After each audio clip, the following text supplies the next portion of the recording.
4절을 먼저 보겠습니다. 여호와께서 온갖 것을 그 쓰임에 적당하게 지으셨나니 악인도 악한 날에 적당하게 하셨느니라. 그 쓰임에 적당하게라는 표현 보이시죠? 이 표현은 마네라는 단어를 사용한 것인데요, 마네는 목적, 의도라는 뜻으로 람마네후 하면 그 쓰임에 적당하게, 목적에 알맞게, 알맞은 이런 뜻입니다. 악한 사람이 그곳에 있는 것도 알맞은 것입니다. 결국은 우리를 위한 것이지요.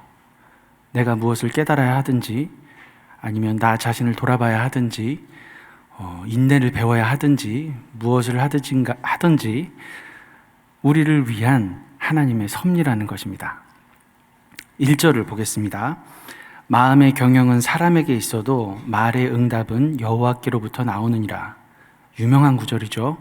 여기에 응답이라는 단어가 바로 마아네입니다. 원문대로 하면 혀의 응답이라고 해서 복잡한 얘기들을 많이 하는데요, 중요한 것은 이 응답은 하나님께로부터 오는 것이고 이 응답은 알맞은 것, 목적에 맞는 것임을 우리는 알아야 합니다. 마음으로 우리가 무엇을 디자인하고 계획하고 준비할 수 있습니다. 하지만 하나님의 응답은 가장 좋은 것, 알맞은 것입니다.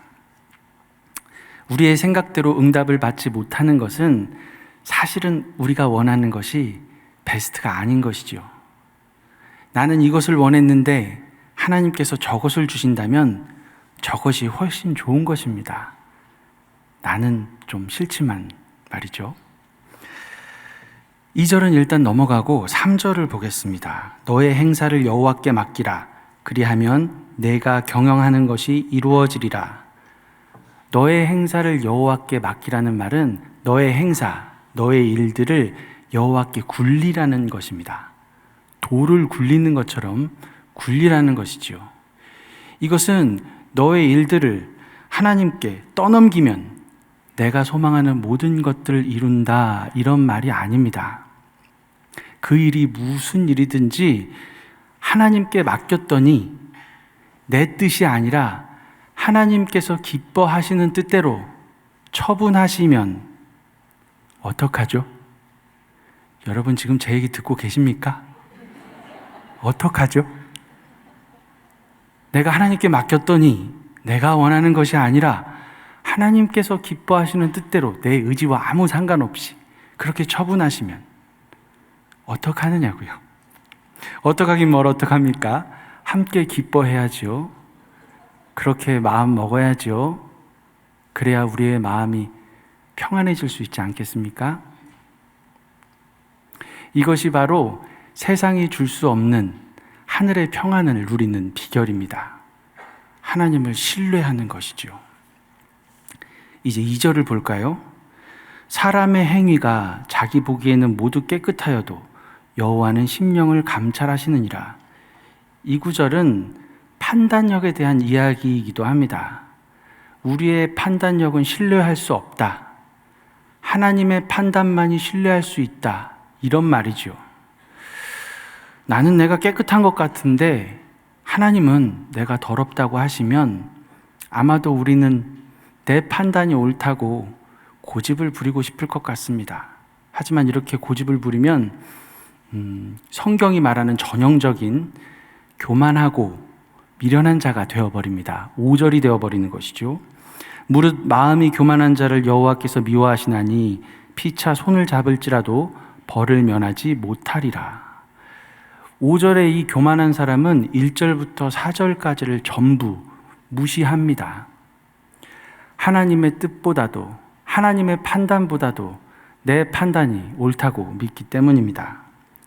하나님께서 기뻐하시는 뜻보다 그것과 전혀 상관없이 내가 원하는 것을 이루고 싶어 하는 것이죠. 하나님께서 악인도 악한 날에 적당하게 하셨다라고 말씀하시면 악인을 그 자리에 두신 하나님이 나쁘다라고 너무 쉽게 판단해 버립니다. 하나님의 응답이 나의 생각과 다르면 그 하나님은 너무 악하고 그릇되고 나쁘다고 평가하면서 반대로 자기 자신은 선하고 깨끗하다고 여기는 것이지요. 그런 죄인들이 손을 잡고 연합하여서 세력을 키워도 하나님의 벌을 피할 수 없을 것입니다.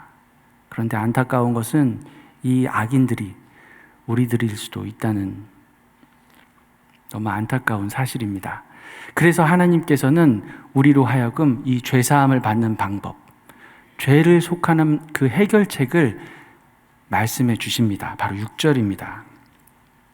인자와 진리로 인하여 죄악이 속하게 되고 여호와를 경외함으로 말미암아 악에서 떠나게 되느니라. 이 구절을 인자하고 진실되게 살면 죄사함을 받을 수 있다, 이렇게 해석하면 안 됩니다. 죄책의 제거는 그런 식으로 되는 것이 아닙니다. 그렇다면 이 인자와 진리가 무엇이기에 우리의 죄를 속한다고 하는 것일까요? 인자는 우리가 다 아는 것처럼 헤세드를 의미합니다. 헤세드는 베풀지 않아도 되는 자비를 베푸는 것입니다. 그것도 끝까지 책임 있게 사랑합니다. 그것이 헤세드입니다. 그리고 진리라고 번역된 단어는 에메트인데요. 이 단어는 아만이라는 단어에서 파생된 단어입니다. 아만에서 파생된 아멘이라는 단어, 우리 익숙하지요? 이 아만은 확증하다, 확립되다, 신실하다, 확실하다, 믿다의 뜻이 있습니다. 그리고 오늘 본문의 에메트는 진리, 확고해서 움직이지 않는, 경고 등의 뜻으로 확실성과 신뢰성이라는 기본적인 의미를 담고 있습니다. 성실하심으로 번역되기도 하죠. 결론을 내리면 베풀지 않아도 되는데 베푸시는 하나님의 자비와 하나님의 굳은 의지, 성실하심이 우리의 죄를 사하고 우리로 하여금 하나님을 믿고 섬기게 한다는 것입니다. 하나님의 경고하고 움직이지 않는 의지는 십자가까지 나아갑니다. 인자와 진리는 십자가를 지신 예수님을 통해 온전하게 드러나는 것이죠. 우리는 그 하나님의 사랑 앞에서 그분을 경외할 수밖에 없습니다. 하나님의 뜻대로 살게 되는 것이지요. 7절을 보겠습니다. 사람의 행위가 여호와를 기쁘시게 하면 그 사람의 원수라도 그와 더불어 화목하게 하시느니라. 우리의 행위는 우리의 죄를 사하거나 우리를 구원으로 이끌 수는 없지만 하나님께서 주시는 복이 있습니다. 그 복 중에 하나가 바로 원수들과도 화목하게 되는 것입니다. 이런 복은 하나님만이 주실 수 있는 복입니다. 그리고 8절은 여호와를 기쁘시게 하는 하나의 예를 들어줍니다. 적은 소득이 공의를 겸하면 많은 소득이 불의를 겸한 것보다 나으니라. 하나님께서 원하시는 것이 바로 이런 것입니다.